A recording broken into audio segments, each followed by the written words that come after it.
Hi, I'm Mike Woods. I've worked at the nationally known Judavine Center for Autism as a master training specialist for 4 years. After that, I worked for 9 years at a large St. Louis school district as their autism inclusion specialist. I'm a board certified associate behavior analyst, and I'm also the father of two boys on the severe end of the autism spectrum. And in this short training module, I want to talk about a positive support strategy, a very effective one that can be used for a variety of things called video modeling. So what is video modeling? Video modeling is nothing more than an assistive technology method, a teaching strategy really that's become increasingly popular over the years. It can be used to teach a wide range of skills to kids, teens, and adults. It has a 30-year history. Its research shows that it's been used for kids from early childhood to adult, and it meets the criteria of what's called an evidence-based practice. It's very research-based, has a solid history as an effective positive support strategy, and that's one of the reasons why you should consider using it. Let's face it, there are so many interventions out there that are being touted for kids with autism and ADHD, and as parents, we don't want to waste a lot of time getting to the things that are truly effective. And the things that are considered evidence based practice or truly effective are the things that have a research base behind them, and that's video modeling. So, who can benefit from video modeling? Well, the research shows us that it's been conducted with a wide variety of people and shown to be effective. People with intellectual disabilities, people with physical disabilities, people with Down syndrome, people on the autism spectrum, people with ADHD, people with emotional and behavior disorders. And the studies have also included typically developing students who had no identified disability. So anybody can potentially benefit from video modeling.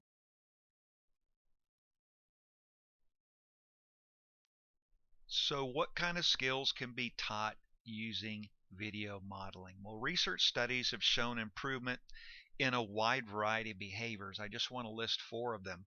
One in the area of communications, requesting things, labeling things, asking questions, answering questions, are just some of the ways that communication has been improved through the process of video modeling.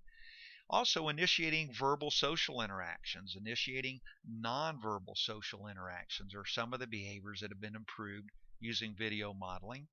As far as functional living skills, a huge list, but just some of them: dressing, grooming. Grooming is one of the areas where I'm using video modeling for my boys on the severe end of the autism spectrum. Visiting the dentist, visiting the doctors, using ATM machines, washing hands, just a wide variety of functional living skills have been improved using video modeling. And in the area of academics, being able to find materials, sit quietly at the desk, attending to the teacher, or just some of the academic skills that have been improved using video modeling, and a whole lot more. Like I said, this has a 30-year history of being used, and it's an evidence-based practice, which means it has a lot of research, successful research, that's been shown as a result of this strategy. All of the research studies have shown us that video modeling can take place in a wide variety of settings. It can be used at home, it can successfully be used at school, out in the community, literally anywhere is a place that you can use video modeling.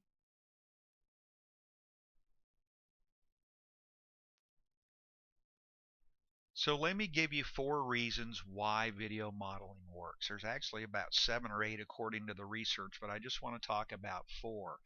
Video modeling tends to produce a lot of motivation in kids, especially kids on the autism spectrum disorder who enjoy multimedia type of things. They enjoy watching TV and looking at iPads and being on computer screens. So the fact that you're using a mechanism to teach that involves a screen usually increases the level of motivation for a child with autism spectrum and other kids also to be interested in what's going on. Video modeling increases the attention span, and that makes perfect sense. Use of video technology has been shown to help individuals attend for longer periods of time, especially if those individuals like looking at things on a screen. So it makes sense that the higher the motivation, the better the attention span is going to be. Another reason that makes video modeling work is that it captures a strength, especially of kids on the autism spectrum disorder, but a wide variety of kids, and that's visual learning. Visual modeling is successful because it's based on visual learning, and visual learning is a strength for many on the autism spectrum, but also a lot of other folks, especially when you compare it with auditory learning. And then finally, what makes video modeling work is its ability for repetition and consistency. Videos can be played again and again and again. And we know with a lot of kids on the autism spectrum, they enjoy watching videos over and over and over. Well, imagine watching a video repeatedly of a behavior that you want your child to become stronger in. This would actually increase the odds that that would happen. And the cool thing also about the consistency part is that when you capture something on video and you capture it well, the video content remains the same over time. In other words, it's consistently accurate again and again and again because it's on video. You eliminate mistakes, and so the child is seeing the correct behavior repeatedly and consistently.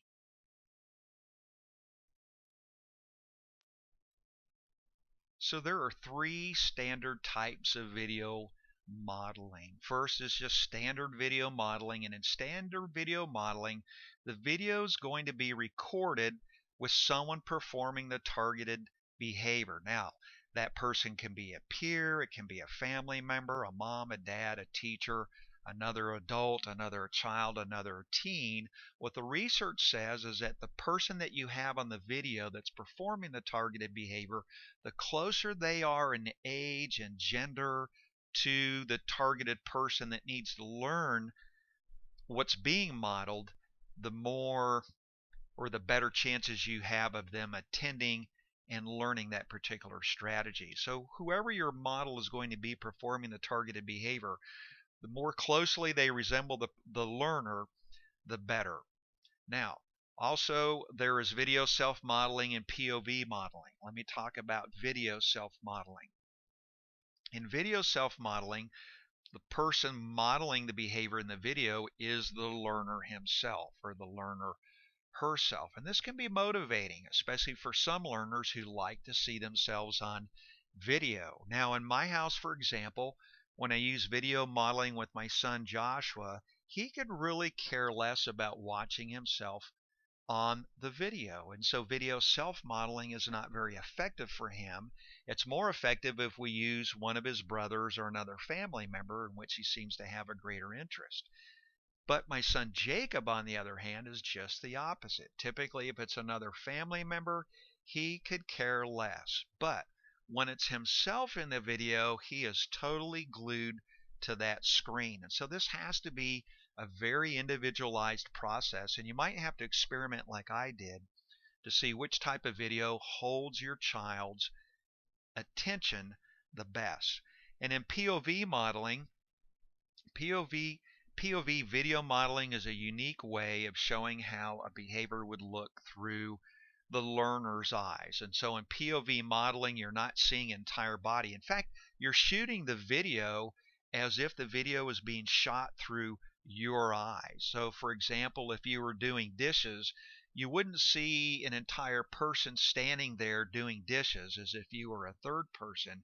You would actually show the process of dishwashing through the eyes of your learner, or let's just say as you're shooting it through your eyes, you would see a set of hands pouring out dishwashing liquid on a sponge, turning on the water, washing dishes, but it would be done as if it was being done through your eyes, and that's what POV modeling is. And so you have to determine which particular method or type of video modeling is going to be working the best for your learner, and that may take a little bit of experimentation.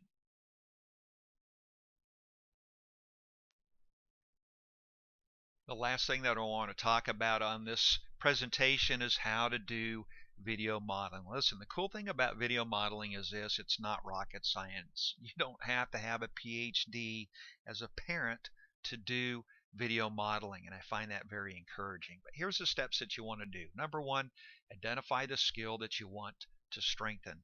One skill per video. Do not try to teach multiple skills in one video, but use one video to capture one skill. And so the skill could be doing dishes, combing hair, brushing teeth, sitting quietly. Again, there's such a wide variety of things, but make sure that you just identify one skill for the video that you want to use video modeling for. The second thing is to create a task analysis of the skill being taught. Fancy word, task analysis. It just means you want to capture all of the steps of the skill that you need to teach. And for me, the best way that I've found to do this is by doing the skill myself and then writing down everything that I did. So for example, if we were going to do a video modeling of doing dishes, I would actually go through the process of doing dishes, and then I would either write down or have someone else write down or record auditorily every single step that I had to do in the process of washing dishes. That's what a task analysis is you want to capture every single step involved. And then you want to determine the type of video modeling that was needed. Remember, I told you that there was standard video modeling, there was video self-modeling, and there was POV modeling.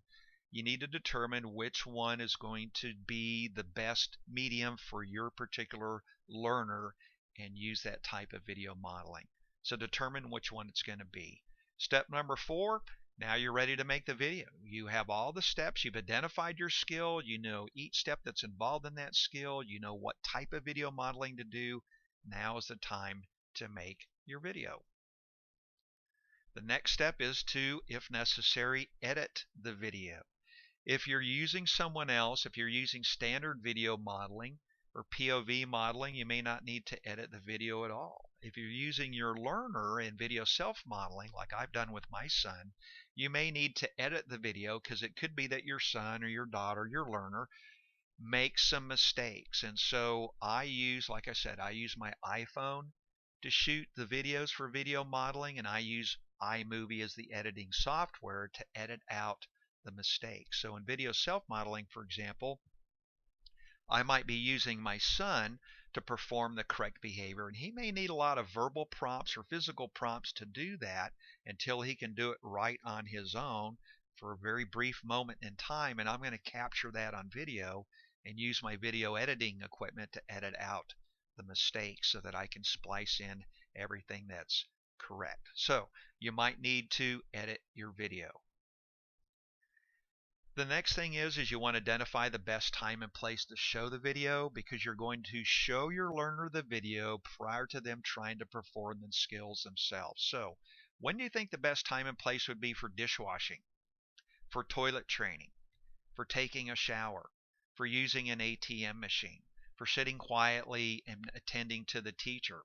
Right? The best time and place to show the video is when the time is to do that particular skill in the place where that skill is typically done. That is going to be the best time and place to show the video prior to your learner having to do the skill him or herself. And then you're going to show the video. Once you've identified the best time and the best place to show the video, you are now going to have your learner watch the video. And so it may be that your learner might need to watch the video an approximate number of times before expecting him or her to be able to do the target skill. I have experimented with having my son watch the video 2 times, 5 times, 8 times. It really depends on the learner how many times that you want to show the video and their level of motivation and their level to attend before having them practice the skill that they just saw in the video. So I don't have a magic number for you. Typically, I would say that the tougher it is to learn, perhaps the more times that you want to show the video, but you have to be able to factor in their level of motivation and attending to the video also. That may alter that number of times. So those are the steps that you want to do. Then, of course, you're going to have your learner attempt to do the skill after watching the video. If it's a shorter skill, you may have them attempt to do the entire thing after watching the video. If it's something like washing dishes, it involves multiple steps, then what you might want to do is to consider stopping the video.